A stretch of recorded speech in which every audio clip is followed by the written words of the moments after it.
Recording.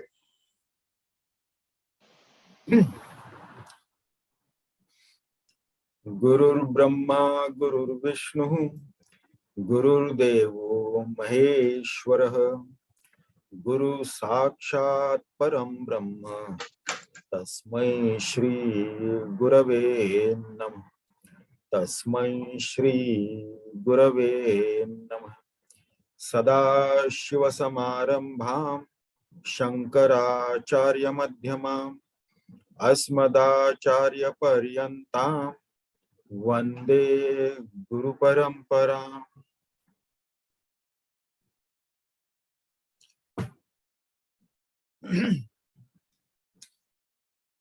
In our last session, we started the study of this text, Amritbindu Upanishad.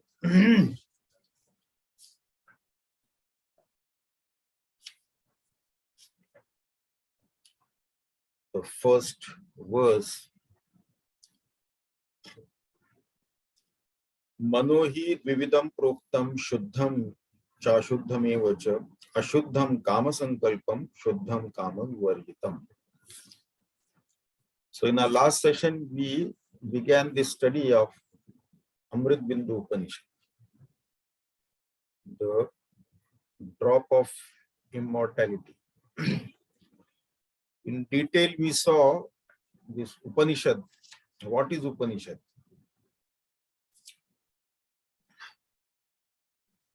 The meaning of Upanishad, Upa, Shad, Upani and Shad, split into three.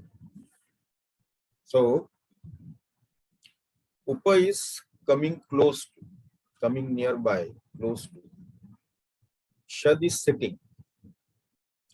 And then Ni is devotedly, Ni Nishchayena, listening to the knowledge that is imparted.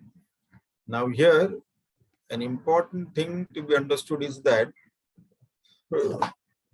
this particular knowledge of Upanishad, Vedanta, again Upanishad is the end part of the Vedas. Vedas are divided broadly into two sections, Purva Mimamsa and Uttar Mimamsa. In Purva Mimamsa we have Mantra and Brahmana, and in Uttar Mimamsa we have Aranyaka and Upanishad. Since Upanishad comes at the end, so it is also called as end of the Vedas, so it is also called as Vedanta. And we have seen there are about 1,180 shakhas of Vedas, the four Vedas. And therefore, according to these 1,180 shakhas, each branch has got one Upanishad. So there are total 1,180 Upanishads. Sam Veda has got the maximum Upanishad, 1,000. And then, of course, Rig Veda has got about 21 Upanishads. Then Yajurveda. Yajurveda, there is Shukla Yajurveda and Krishna Yajurveda. Shukla Yajurveda has got 15 and Krishna Yajurveda has got 94. So total 109 Upanishads there. And the last Upanishad, that is the Atharva Upanishad, has got Atharva Veda has got 50 Upanishads. So total 1,180 Upanishads. But Theosophical Publishing House of Adyar, they have brought out about 200 Upanishads. But full commentary is available only on 108 Upanishads, out of which on 10 Upanishads Adi Shankaracharya has commented, and that is taken as major Upanishad. So from each Veda he has taken one Upanishad. From Rig Veda he has taken the Aitri Upanishad. Then we have this Yajurveda. Yajurveda, of course, Krishna Yajurveda he has taken Taitri and Katha. Then from Shukla Yajurveda he has taken Ishavasya Upanishad and Brihadaranyaka Upanishad. And from Sam Veda, Kenu Upanishad and Chandogya Upanishad. And three Upanishads from Atharva Veda, Mundaka Upanishad, Prashna Upanishad and Mandukya Upanishad. So these are the Upanishads, and Upanishad, of course, described by Dayanand Saraswati. According to him, it is Upa is Samipyena and Ni is Nitaram and Shat is Sthita. That is what he says. What does it mean is that always there as oneself alone in is that moksha, is that liberation. Always there as oneself alone is that moksha, that liberation in the form of Brahma Swarupa, Arun Swarupa. That is what he says. Then of course, Bindu Upanishad, there are 5 Bindu Upanishad, they are from the Atharva Vedas. So we have Nada Bindu Upanishad, Brahma Bindu, Tejo Bindu, then Dhyana Bindu, and Amritbindu Upanishad. So this is what Amritbindu Upanishad. Amrit means ambrosial nectar or the celestial drops, partaking of which man attains immortality, means very long life. Actually, Amrit means deathless or timeless. And immortality, what is generally understood is that one can live in this body forever. That is not immortality. Because one can never get a permanent job in a temporary department. The body is temporary. How can we live in that body permanently? So what is understood here, the immortality is knowing our real self. Then there is no cycle of birth and death. And that is how our real self, being infinite, beyond the limitations of time and space, and therefore birthless and deathless.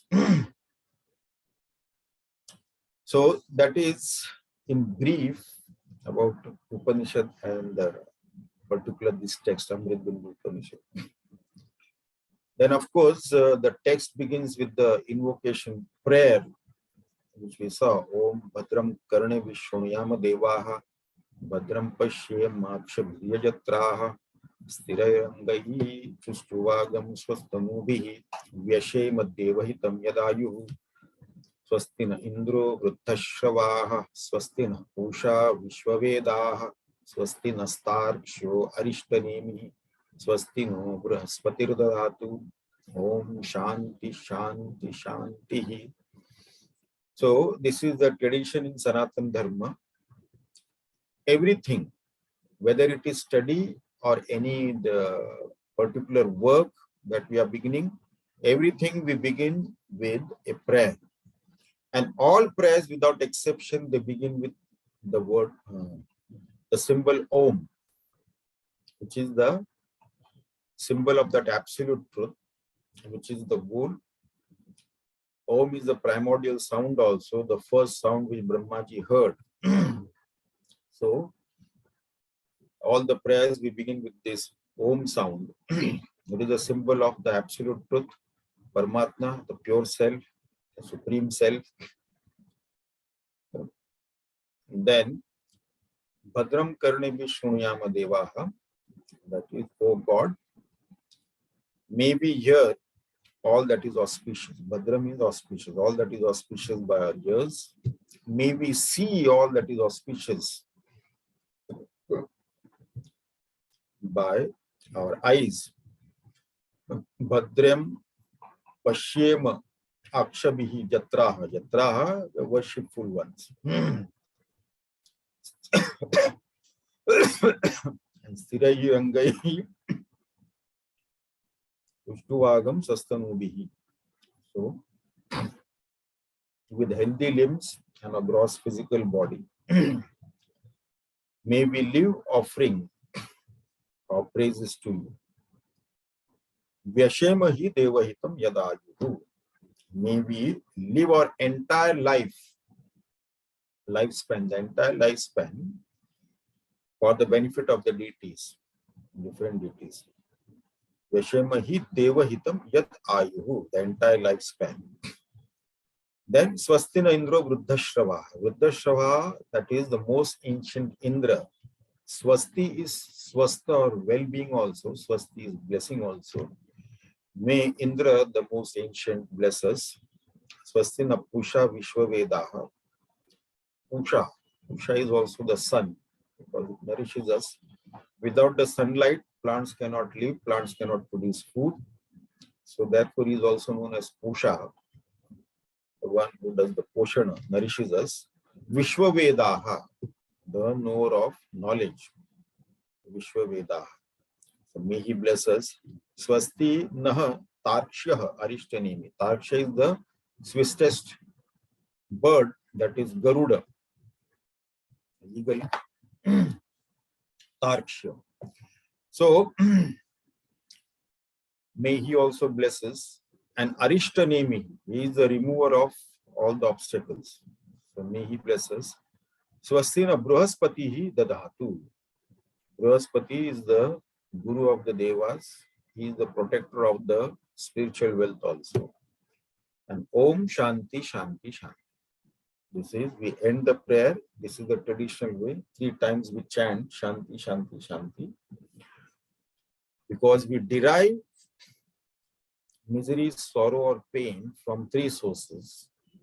They are called as tapa, tritapa. The Adidevik, that is those tapa which comes from the nature, earthquake, volcanoes, storm, tsunami, and so on, floods. So that is Adidevik tapa.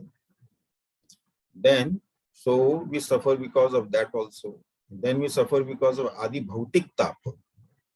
Adibhautik tapa is that which we get from our surroundings, from things and beings around us. That is Adibhautik tapa. And then Adhyatmik tapa. Adhyatmik tapa is our own body and mind troubling us. So different types of physical ailments, health issues, and psychological issues, and our mind is the biggest troublemaker for us. So we pray and ask for these 3 tapas to become peace, peace, peace. Om Shanti, Shanti, Shanti. So Shanti from this 3 tapa. Then in our last session, we did the first shloka. Mano hi dvividam proktam shuddham cha ashuddham eva cha ashuddham kama sankalpam shuddham kama vivarjitam. Now, usually Upanishad begins with it is a dialogue between the guru and the disciple, and usually the name of that guru and the disciple is also given in between whose this dialogue is going on. And it is, as it was seen in the last session also, Vedanta and yoga is always taught on one-to-one basis to the qualified seeker.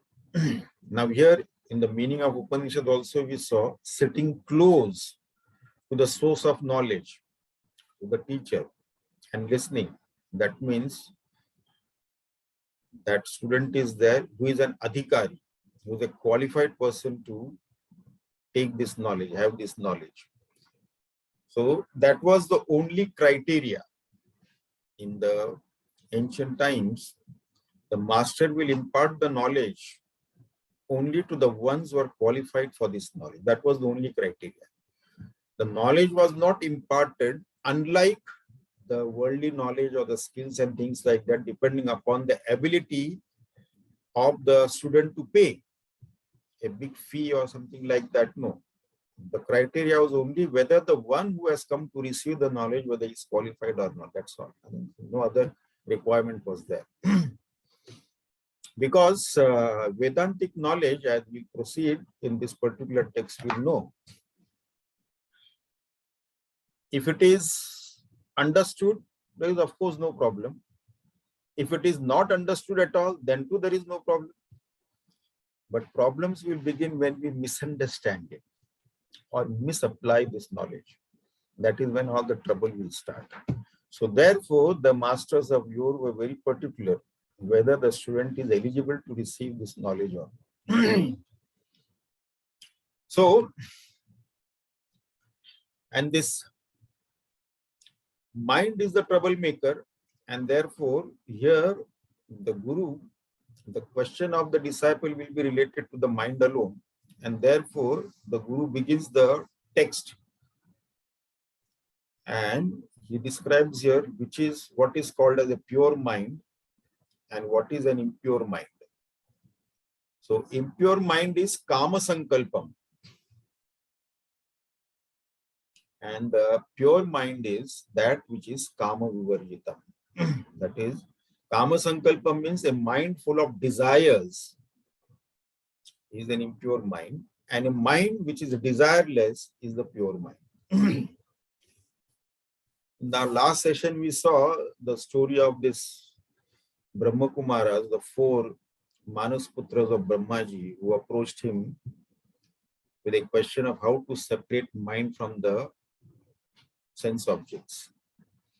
And since he couldn't answer, he said, let us approach the Lord.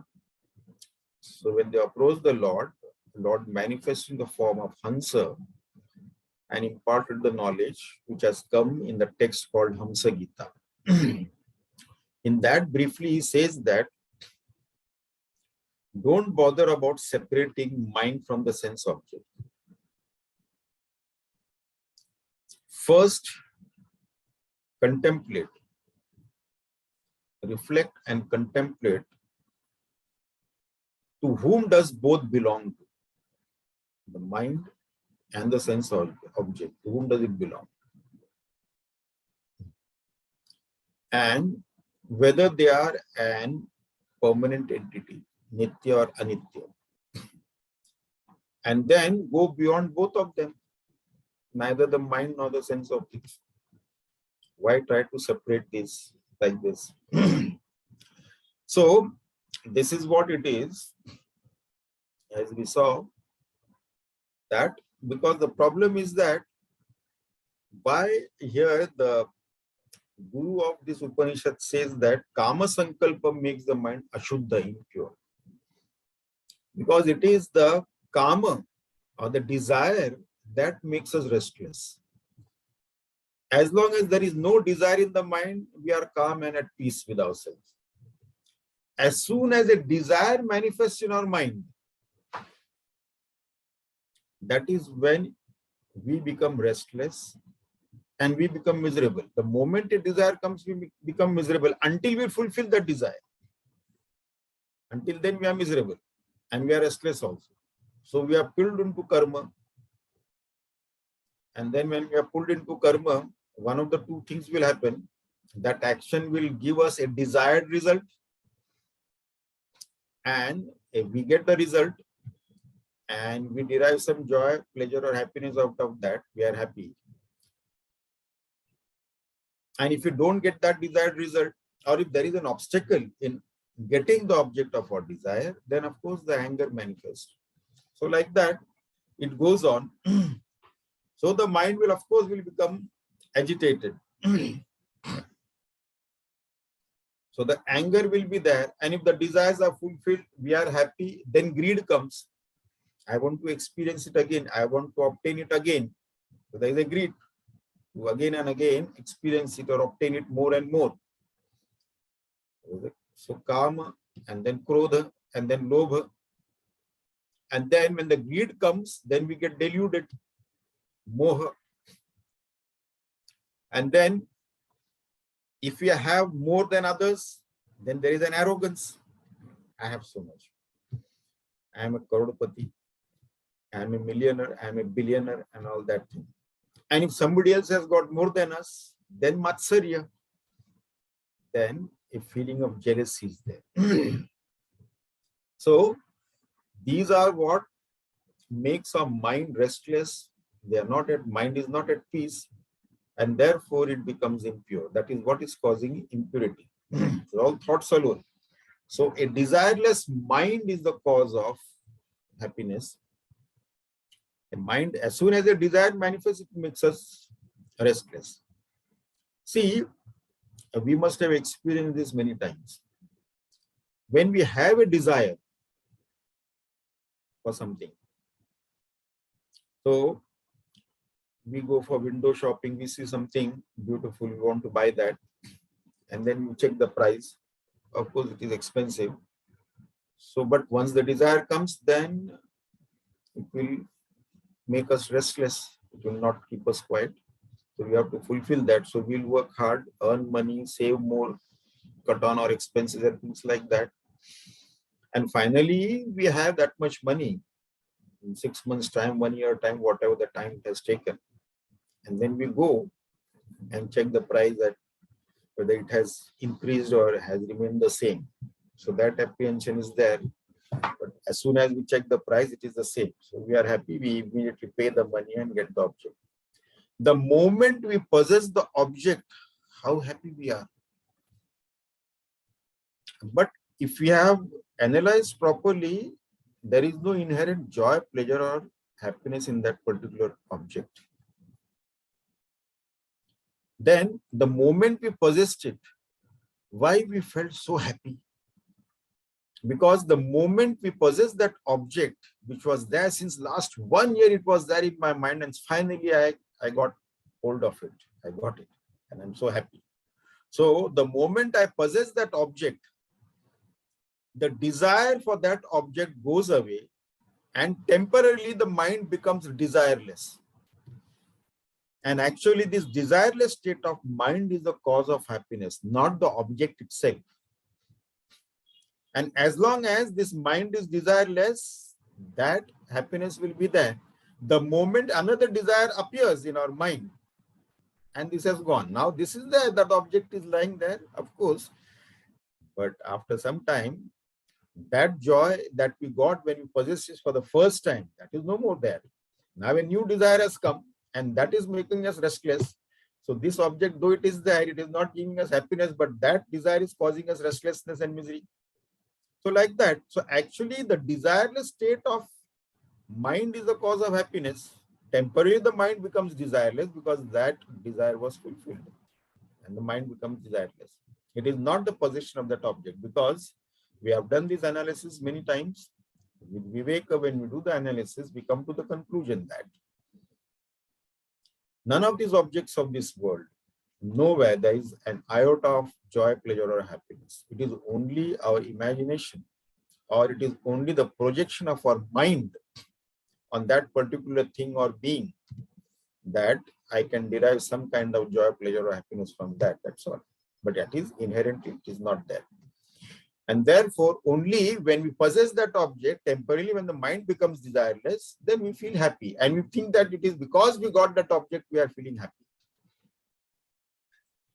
This is called as delusion, ignorance. So,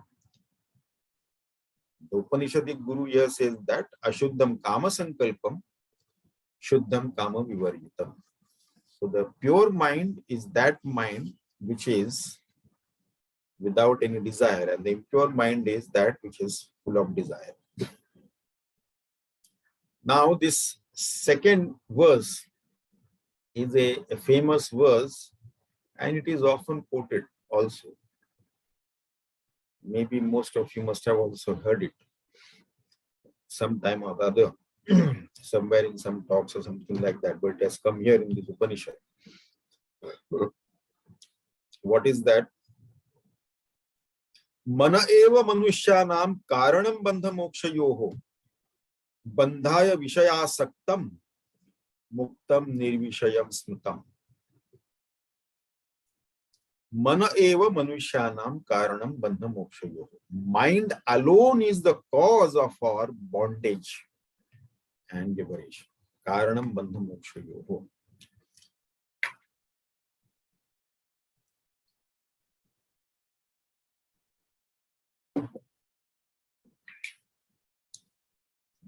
So who is the culprit now? The cause of our sorrow, misery and pain, bondage and all that, it is mind alone. Mana eva manushyanam karanam bandha mokshayoho. Bandhaya vishayasaktam What is the cause of bondage? Cause of bondage is attachment to the sense objects. Vishaya sattam, muktam nirvishaya statam. So liberation is the mind becoming nirvishaya, where there is no attachment to any objects at all. Now, if you look at this particular thing, this is an important verse that we have to understand properly. Everything is experienced in the mind. You see, everything is experienced within the mind. The world may be outside, but it is experienced within the mind. Through our sense organs, that brings the stimulus, and it is experienced within the mind. Both the so-called bandhana, that is the bondage, as well as liberation, both are experienced within the mind alone. Now, there is no experience one has to understand. Why it is said that it is experienced in the mind alone?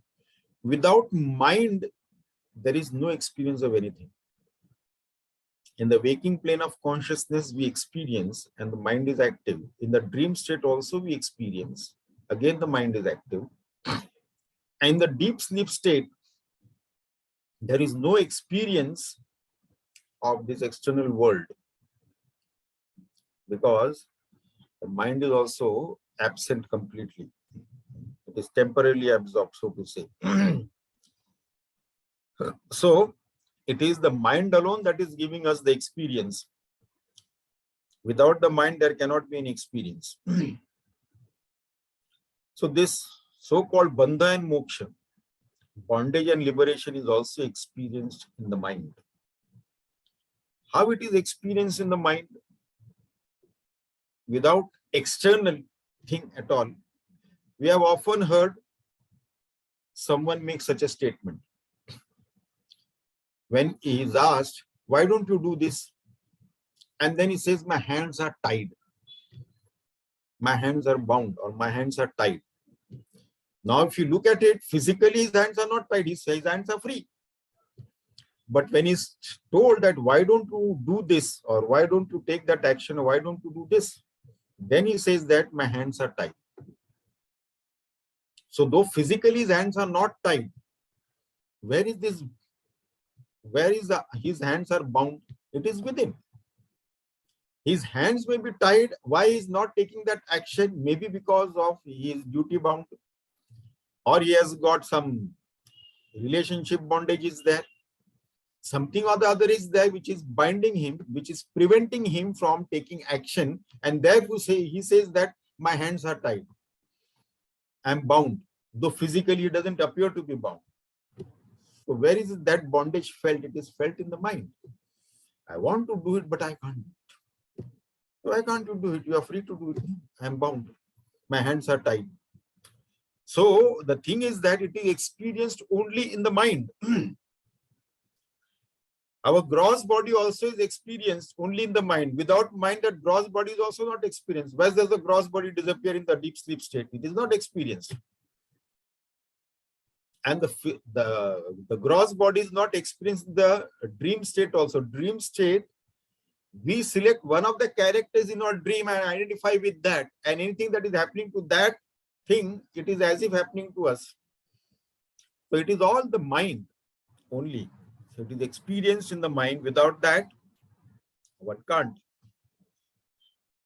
Now, first we have to understand what is bondage, what is bandhana. Mana eva manushanam karanam bandha mokshayo. What is this bondage and what is moksha? Bandhana. What is this bandhana? Now the thing is that we feel limited by various factors. First is we feel limited by space. I am limited to only this form, this body. Outside the body, my presence is not there. I am just limited to this body. So I am limited by space when identified with this body. I'm limited by space. First limitation. Second limitation, I'm limited by time. This body was created in time and will be destroyed in time. So if I identify with the body, I have the limitation of time. Identified with the body, I am limited by space. Identified with the body, I am also limited by other things and beings, objects. I am there, and apart from me, other than I, there are others, other beings are there, other objects are there. So limited by those objects and those beings as well. Identified with the body, I am also limited by the causation. That which caused the creation of this form, that is due to the past karmas. And depending upon the qualities of my past karma, I am limited to that only. I'm limited to that only. So whatever experiences I have to go through, whether it is joyful or sorrowful or miserable or whatever it is or boring, all those experiences will be limited to the karma phala, the karmas that which I have done in my past, which has fructified, some of them which have fructified and then given this form. So causation also limits my experiences in this life. So whatever happiness or joy or pleasure or pain or misery or boredom, whatever I have to experience, that is limited to that, the causation, the cause of this form. So these are the different limitations. Then after that, of course, we create, our mind is expert in creating its own limitations also, due to our own likes and dislikes, raga dvesha. Then we create our own. Already we are limited by space, time, object and causation. On top of that, we create more limitations by our own raga dvesha, likes and dislikes. Certain things we like, certain things we dislike, and that also puts limitations on us. Bondage, we're bound by that. Then bondage comes in different forms. Then we are bound by our attachment also. And these are the different bondages, you see, how we are bound. So these are different kinds of bandhanas. And then moksha. What is moksha or liberation? Moksha or liberation is that state where none of these limitations are there. No limitation of space, time, object, causation, nothing, absolutely nothing. So that is moksha, that is liberation. Actually, if you look at it, mind is a flow of thought, and thought doesn't bind us. On its own, it doesn't bind us. You see, when do we get bound by thought? Happy thought, sad thought, boring thought, whatever it may be, it will not bind us. When do we get bound by those thoughts? Only when we identify with those thoughts. As long as we don't identify, it's okay, there's no problem.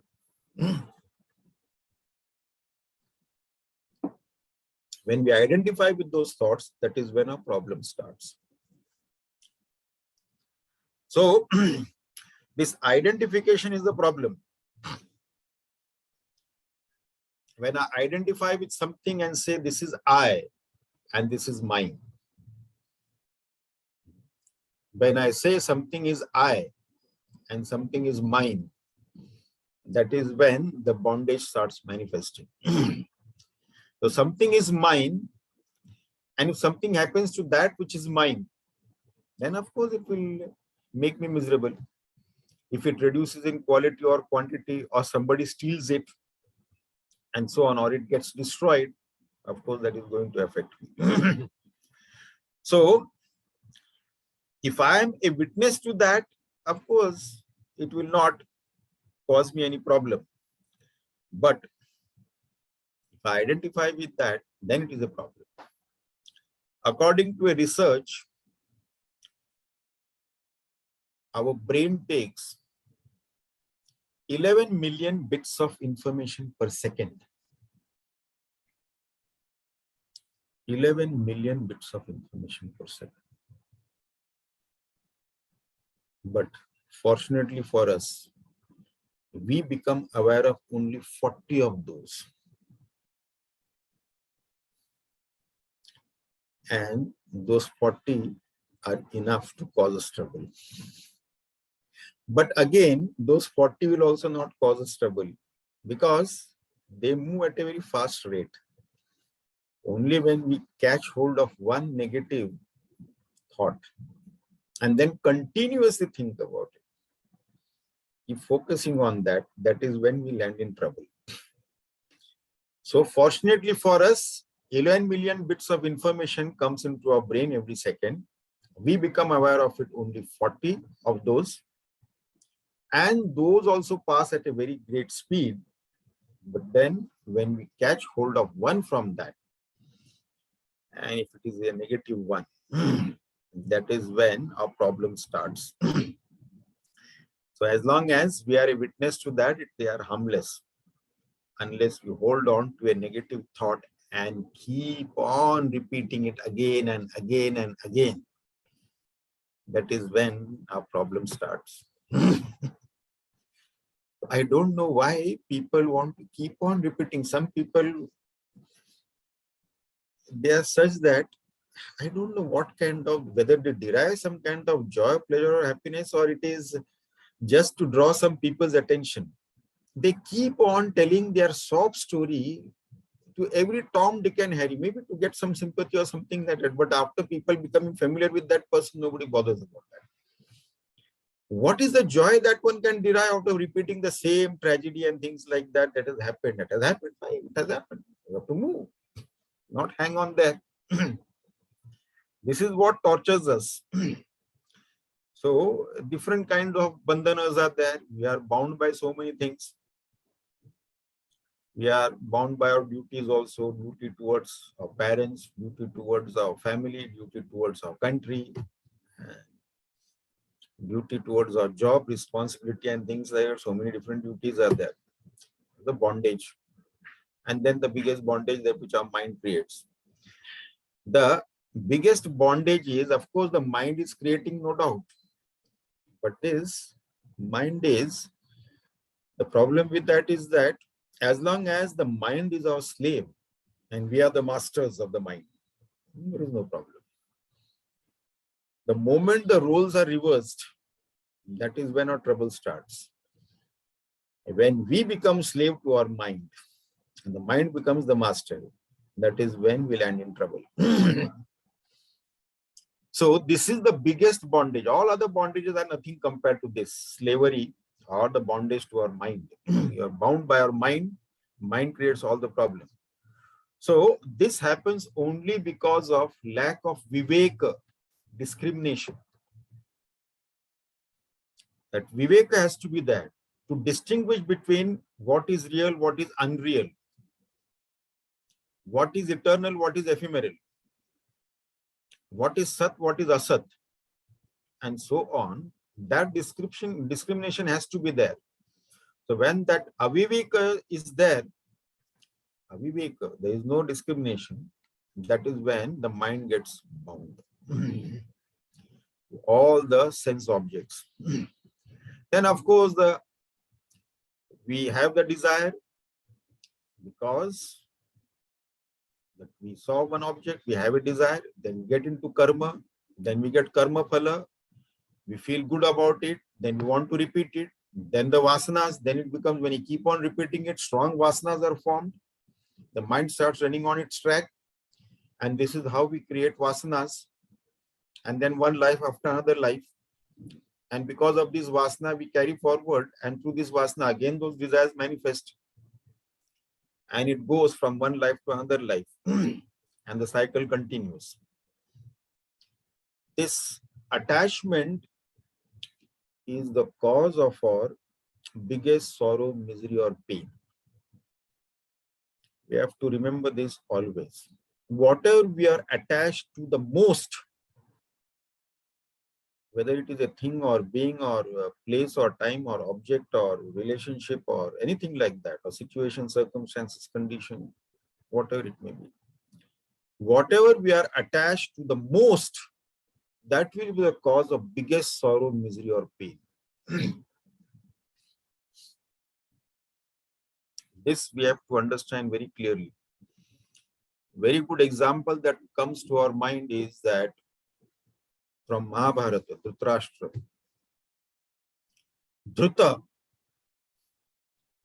Dhritarashtra had a firm grip on his throne. He was attached to his throne. And of course, he was attached to his eldest son, Duryodhana. The entire Mahabharata tragedy happened only because of one man's attachment and nothing else. His attachment to his throne and his attachment to his son Duryodhana, that is why he ended up doing injustice to his nephews, the Pandavas. And because of this strong attachment to the throne and his son Duryodhana, what happened? He had to suffer the biggest tragedy of his life. He lost all his 100 sons. Just one attachment. Had he done justice to his nephews and given the kingdom, this tragedy wouldn't have happened. He wouldn't have suffered the loss of his 100 sons. But because of that attachment, just one attachment, and he suffered, that gave him the biggest misery of his life. He lost all his 100 sons. So this is the problem with his attachment. That is the source of our biggest sorrow, misery, or pain. Another funny thing about this attachment, of course, I may have told this story earlier also. If you are attached to something, when we don't get it, of course, we are miserable. No doubt about that. If you don't get it, we are miserable. But what if we get it? Then we become more miserable. How is that? I can understand if I don't get the object of my desire, I am miserable, no doubt. But if I get the object of my desire, then how will I become more miserable? Because if we get the object of our desire, and if it doesn't measure up to our expectation, then of course we'll become more miserable.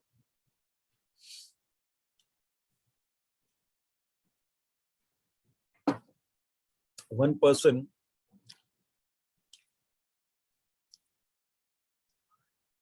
wanted to see a mental asylum. So he went to a mental asylum where the psychiatric patients are treated. So he wanted to see that, how they are kept and different categories of patients and what type of treatment they are given and all that. So he went and met the director of that asylum. And then told him that he wants to see this asylum and how you are treating the patient, how the patients are kept, what are the different types of patients and things like that. So he said, okay, I'll take you around. So he was taking him around and showing him the treatment room. This is the shock treatment room where certain patients are given shock. That is a section where violent psychiatric patients are kept there in that section. The harmless and peaceful patients are kept in this section. So there was one fellow who was sitting on a chair and chanting Leela, Leela, Leela. So the visitor asked the director, what is his problem? Oh, he was in love with a girl called Leela and she ditched him.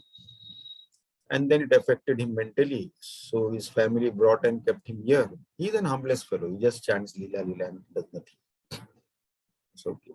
Then they went further, and then in a room, this visitor saw that all the walls were padded up. And then he understood why the walls were padded up. Because the patient in that room was banging his head on the walls. So he should not hurt himself. Therefore, the walls were padded up.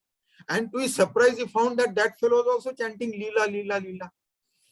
So this visitor asked the director, it seems Leela is his problem also. Yes. The Leela who ditched the other guy finally married this guy. So the problem is that the object of our attachment, if you don't get it, of course, we are miserable. And if you get it, we become more miserable.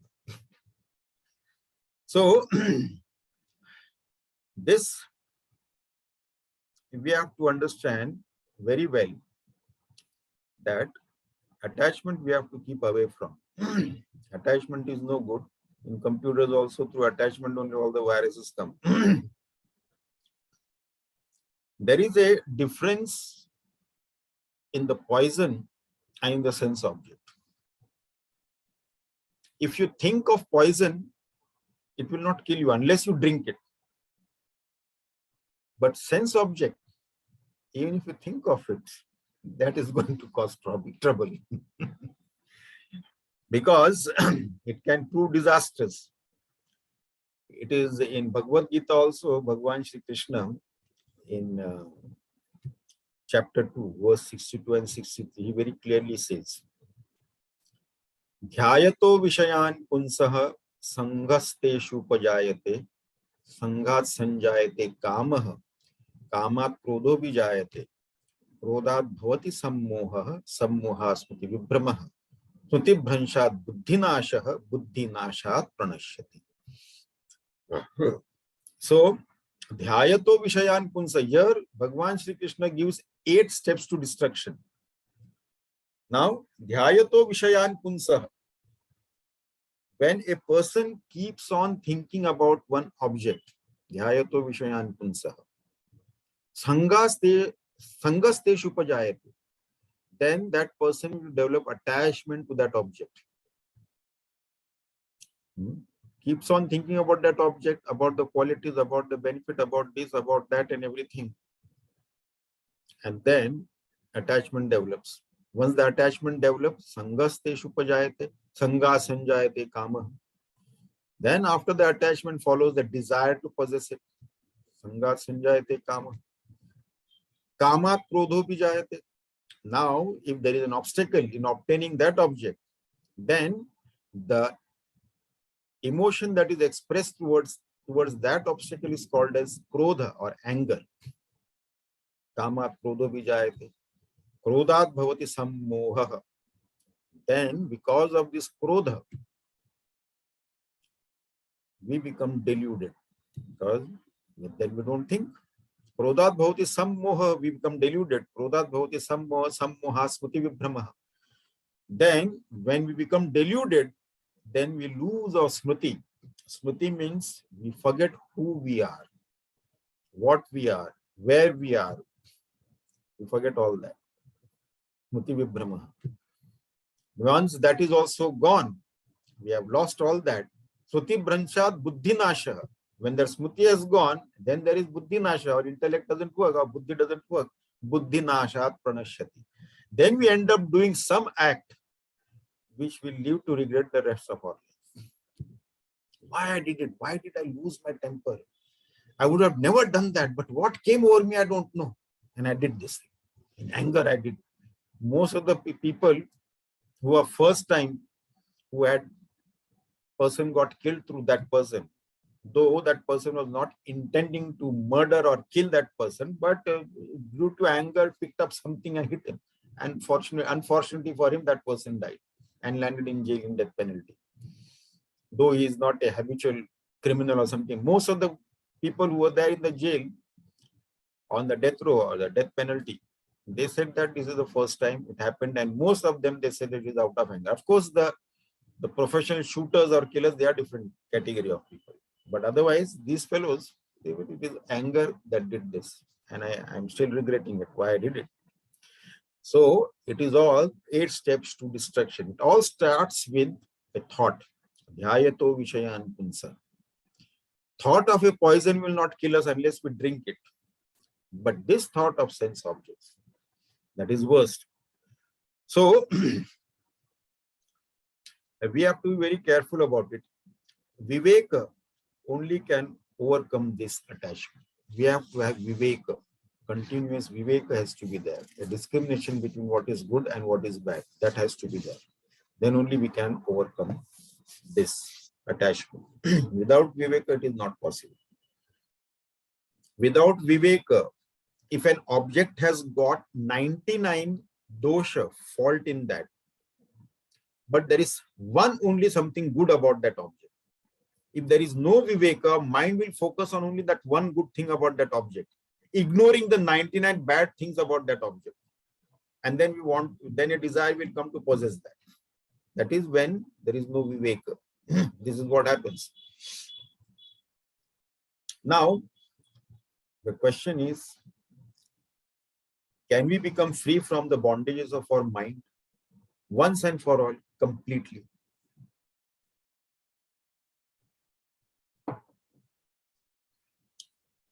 And how can we do so? Here in the third shloka, the third verse, here it is said, Yato nirvishas yasya manaso muktirishyate ato nirvishayam nityam mana karyam mukshana. Yataha nirvishasya asya manasah muktihi ishyate ataha nirvishayam nityam mana karyam mukshana. So here now it is said that nirvishasya asya manasah mukti ishyate. Nirvishasya, that means a mind without the sense objects. Manasa mukti ishyate. So that is called as freedom. Mukti ishyate. Ataha nirvishayam nityam manah karyam mumukshuna. Mumukshuna is the seeker of liberation, moksha, of freedom from all limitations. So if a seeker, he wants liberation, then he has to strive to keep his mind all the time free of the sense objects, the vishayas.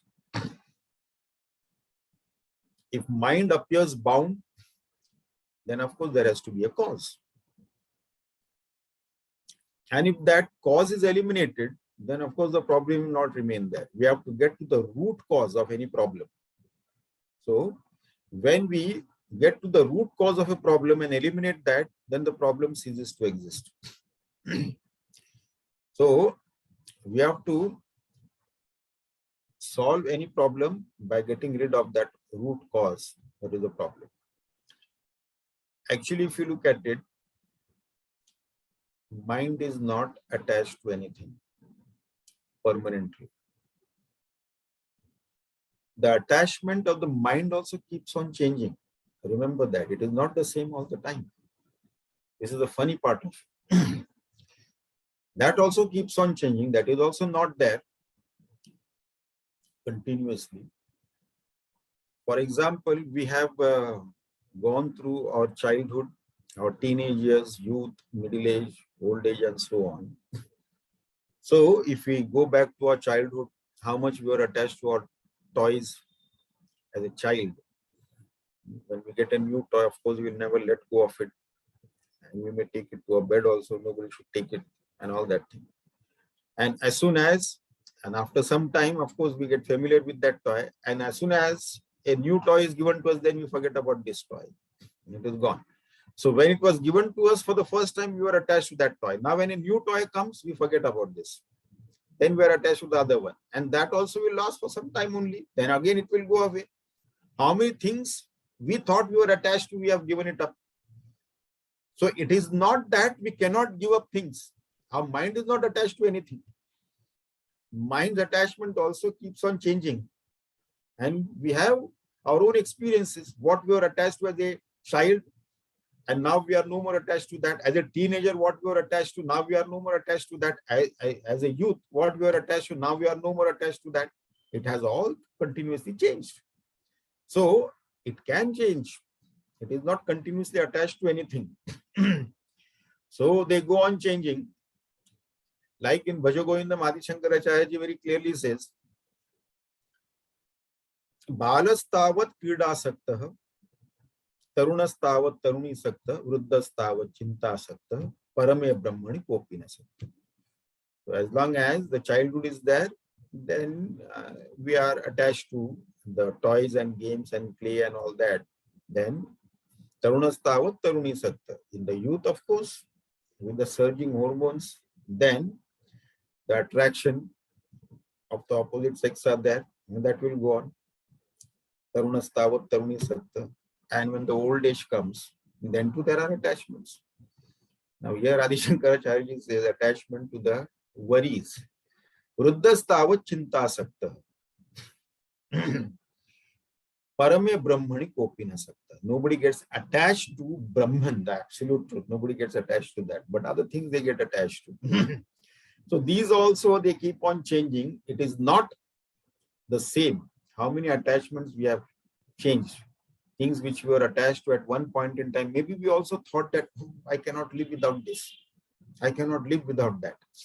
And then over a period of time, that has gone, that has disappeared, or we have ourselves discarded. We have grown out of the attachment from that also. So it happens like that. It is not that it is impossible. So we have to find out the cause of our attachment. And then when we get rid of that cause, that attachment will also go away. So with Viveka, we have to analyze, what am I attached to? And what is the cause of that attachment? And is it right to be attached? So when we continuously study that, when we do the Viveka Chintan, then of course we are able to overcome that.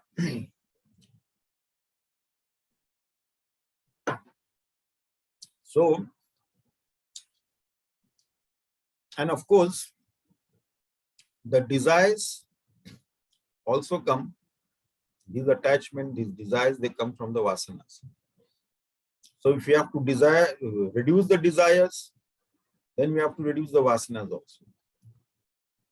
So then there are different techniques given, and all of you are experts now in all the techniques, how we can reduce our vasanas. So to a great extent, we can reduce the vasana, but not all vasanas cannot be reduced. Some very strong vasanas are there, they will not go just like that. So they will go only after experiencing and exhausting it. Otherwise, it will not go. But many vasanas, moderate, medium, weak ones, that we can get rid of that so that they don't manifest a desire. And we have seen 4 or 5 different ways of getting rid of vasanas. In Bhakti Yoga, we have got Japa Sadhana. Then in Karma Yoga, Nishkam Karma Yoga. Then in Hatha Yoga, Manduki Mudra. Kriya Yoga, Chidakash Dharana.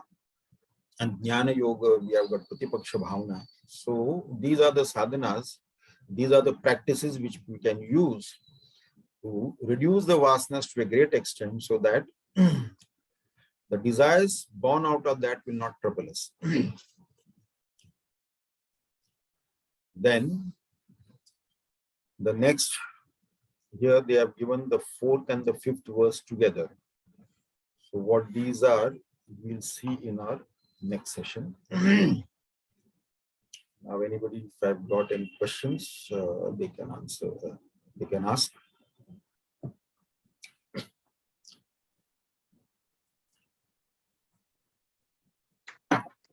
Anybody wants to ask question?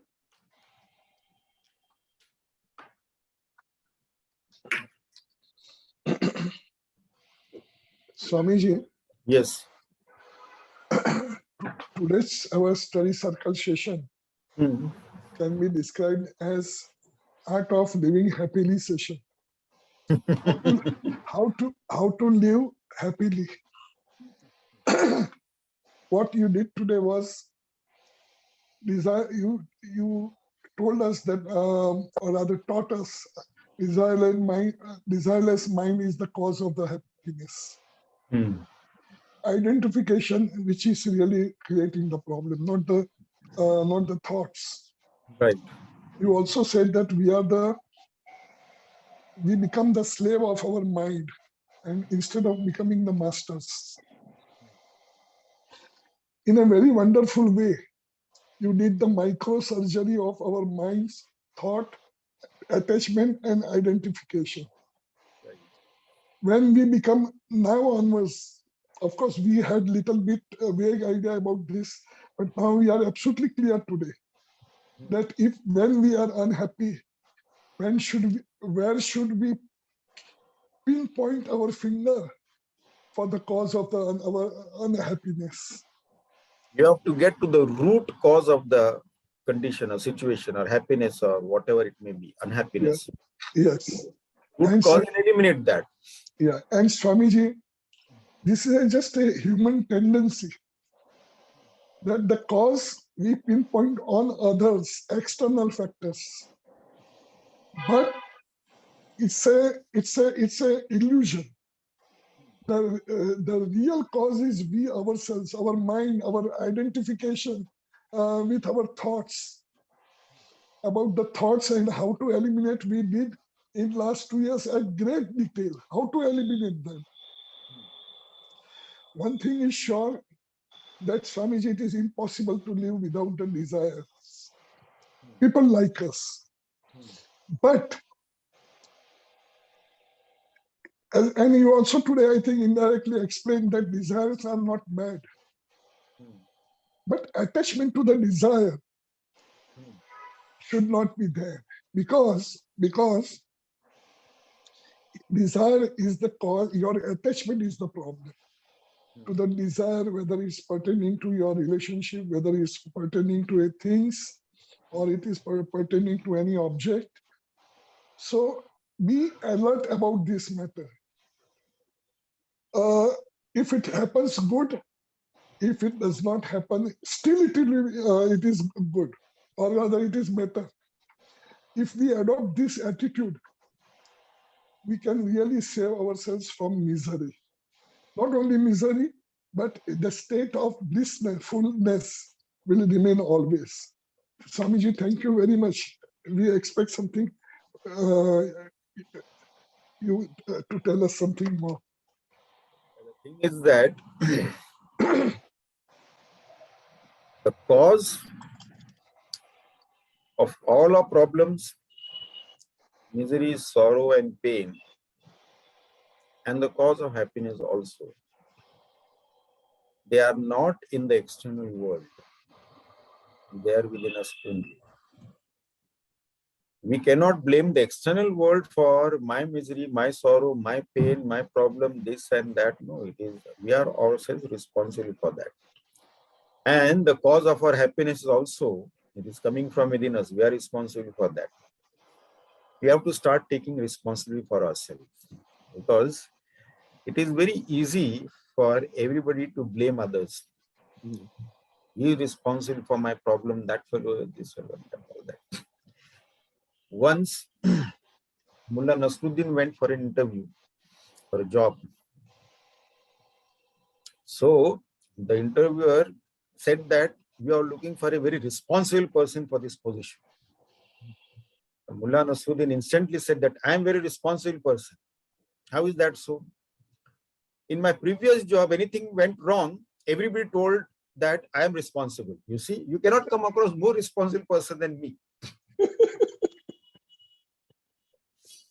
So the problem is that we have this habit of blaming others, but all the problem is within us. You see, we are the ones who are creating all this thing. It is all lying within us. Our attitude has to change of looking towards the world.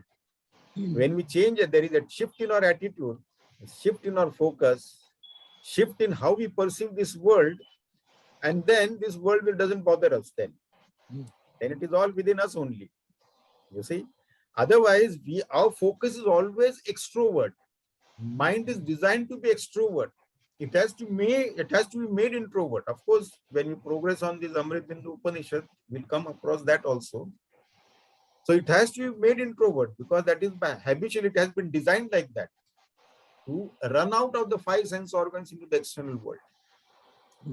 And we seek joy, pleasure, or happiness in the external world, as well as when something goes wrong with us, we also blame the external world only. Then if the external world is responsible for joy, pleasure, or misery, sorrow, or pain, why run to that for joy, pleasure, or happiness then? So then don't go there. So we have to go for happiness there also. And when something goes wrong and when we suffer, then again we go there and we blame them only, the external world only. So it is all ourselves alone. When we come to this conclusion, and our full focus should be on ourselves, we have to change ourselves. We have to perfect ourselves, not perfect the world around us. That is an important factor. These social service fellows, they go to change the world. They go to save the world, they go to change the world, and 30, 40, 50 years of social service, and they are such a frustrated lot. At the end of their lives, these words come out of their mouth. I did so much for this society. What did I get? Achha. So you did all this social service to get something. So this is the problem with them. No need. Bhagavan Ramana Maharshi also says that focus on yourself. You save yourself. You do social service to yourself. That itself will be a social service for the world. If you save yourself, that will be a big benefit for the world also. So the focus should be on our own self. We have to perfect ourselves, not straighten up others' imperfections. But no, everybody is focused on straightening out others' imperfections. That is absolutely wrong. As a spiritual seeker, our full focus should be 100% focus should be on our own self. And we have to improve, we have to change, we have to perfect ourselves. Whatever flaws may be there, continuously have to keep on improving, changing. Of course, we'll commit mistakes. We'll realize that we'll commit mistakes. We have to come out of that. So, but when we commit mistakes, don't have this self-pity and wallow in that self-pity. No, you have to come out of that. Whatever has happened, finish. That's it. And then move forward. Doesn't matter. This is important. So this is how we move in life. Yeah, Swamiji, now next question is not related to today's session, but I would like to have your views about Vishishta Advait philosophy and pure Advait philosophy cannot run parallel in our life.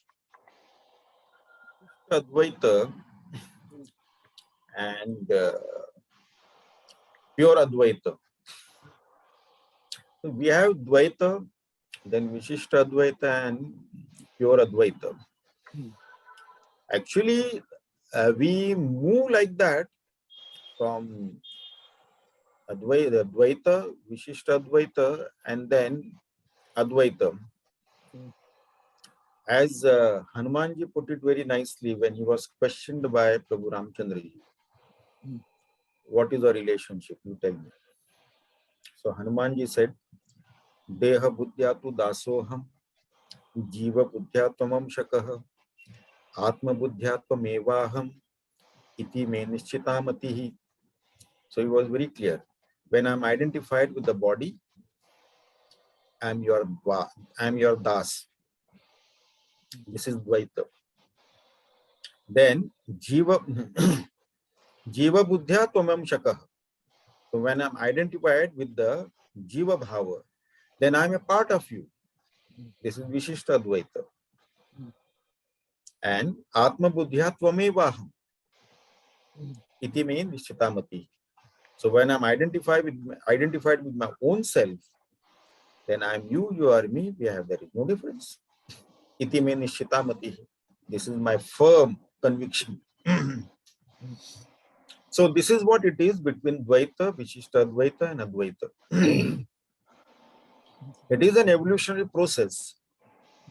We progress from Dvaita to Vishishta Advaita and Advaita. He has put it very nicely. Okay, Swamiji. Thank you. Anybody else? Anybody wants to ask any question? No, I wanted to ask Swamiji, I wanted to ask this, that, because I've grown old, all the desires have gone. But I'm afraid if I become young, they'll jump back. So, you never know, because I've seen that. They will jump back and get you back this thing. With the age, automatically lots of desires, not naturally it goes. I have observed that. So that is how to be permanently like that. No, so what is your question? That how I have to be sure that I do not jump back even if I get back my youth. Okay, you have no desire to get back at your jump youth. Back to the desires. You have a Yeah, desire. I have seen that with old age also. Hmm. I beg your pardon? No, so with old age, many people would like to be young. No, no, Swamiji, what she No, says, it is. what My she says question is, is old age is. 1 minute, auntie, Yes, Pankaj. what auntie says is when she'll be born next, in the next Janma, she is going to become young. So at that time, she should not have all these so many desires. I have been telling this often, and with every text we are doing, I have been telling this. Have the sankalpa of not taking form in any loka, anywhere, anytime. Again, this is your last. This sankalpa has to be always there, and do not doubt that. I do not know. I am making this sankalpa every day that this is my last. I will not take any form in any loka whatsoever ever again. No, have a firm conviction with that.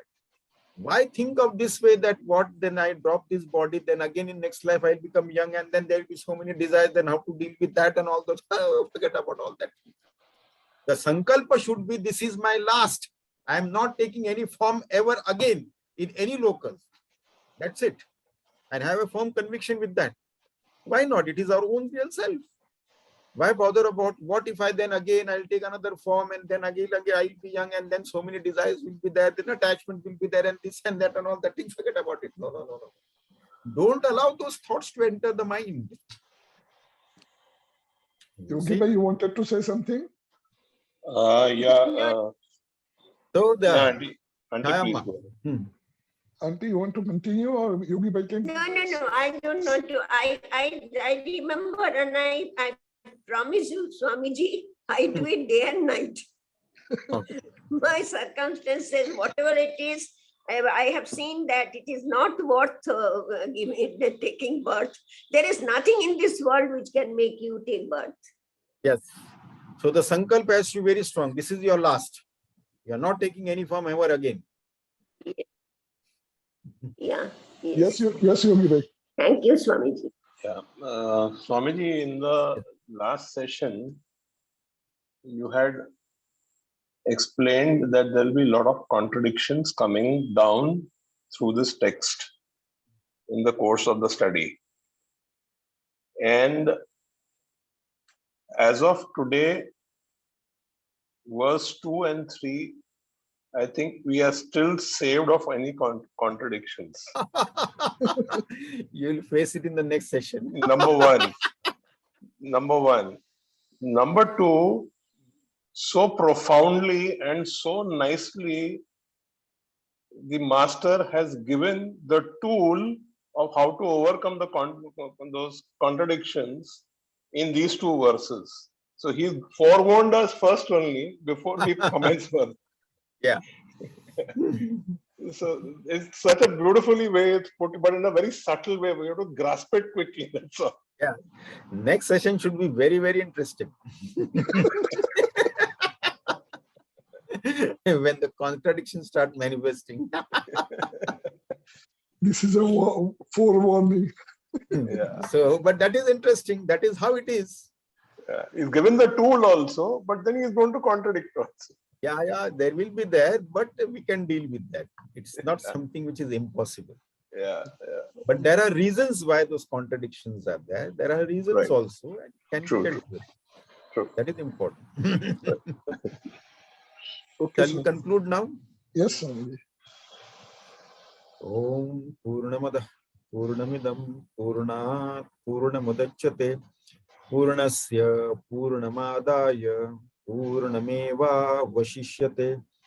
Om Shanti Shanti Shanti Hari Om Shri Gurubhyo Namah Hari Om.